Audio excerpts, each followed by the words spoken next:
Welcome back. You're still here on Beautiful Day. This is Weather HQ.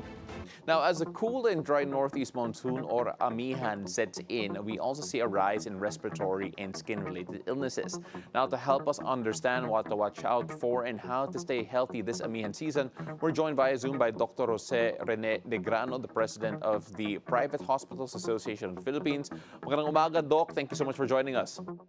Hi, good morning, Paulo, and all our listeners and viewers. Doc, pag sinasabi natin na amihan season na, what are the illnesses that we normally expect, or at least yung mga trends na nakita natin in this time of the year, especially sa mga private hospitals po? Yes, for the past weeks, we have been witnessing yung mga influenza-like illnesses, and it will continue, I think, until the end of the year. Of course, we're expecting some sensitivity reactions because of the cold weather and dry weather. So we're expecting na mga resurgence naman ng usually ng mga asthmatic attacks, those things, and skin allergies. Well, you mentioned po yung mga asthmatic attacks and yung skin allergies. Bakit po? Why does it rise kapag cool and dry yung weather na nararanasan natin? Well, usually doon tumataas yung paglabas ng mga pollens, and then of course with the change in weather conditions, alam niyo naman for this amihan season, we're expecting colder weather. Yeah. This is especially concerning for yung mga vulnerable population po natin, especially yung elderly and young children who may not have the amount of vaccines needed to combat these things.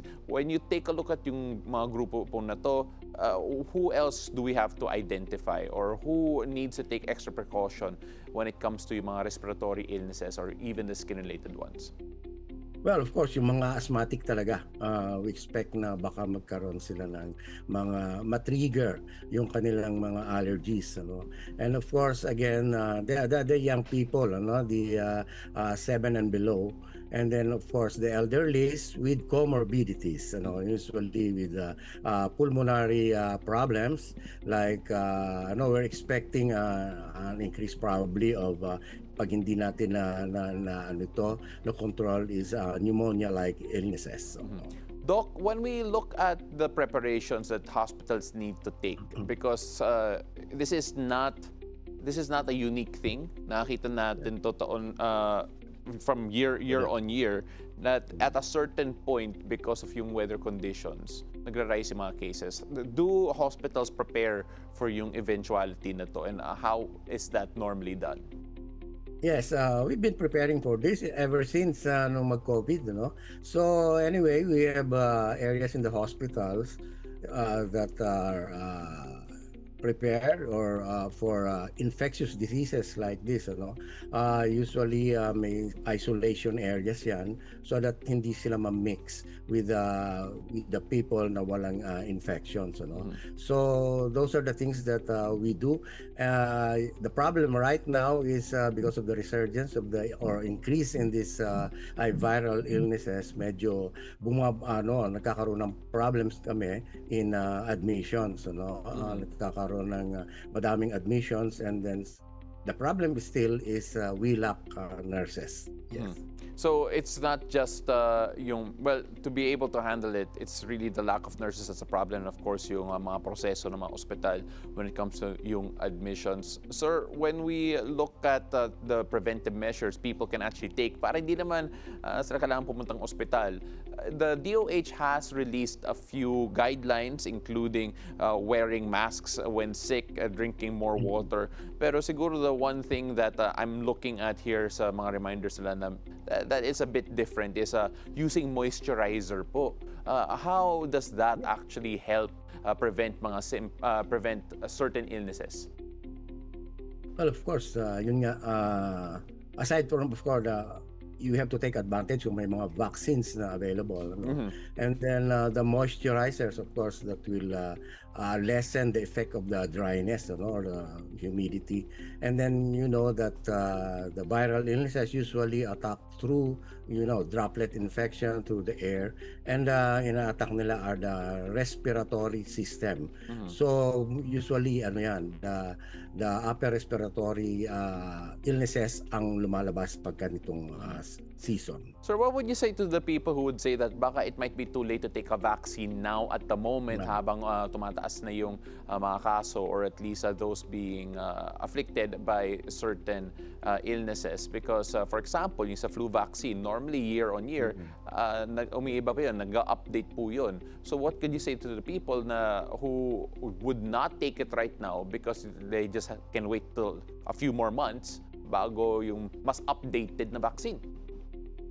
Well, dapat lang is we should take care of ourselves, lalo na yung mga vulnerable na population.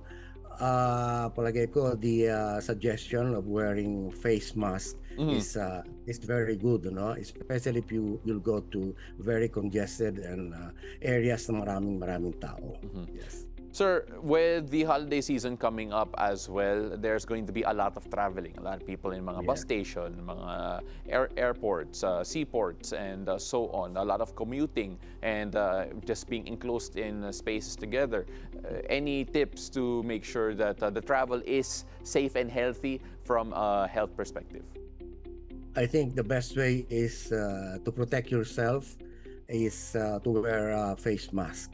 I think, and then of course hand washing and those things to keep yourself hygienic.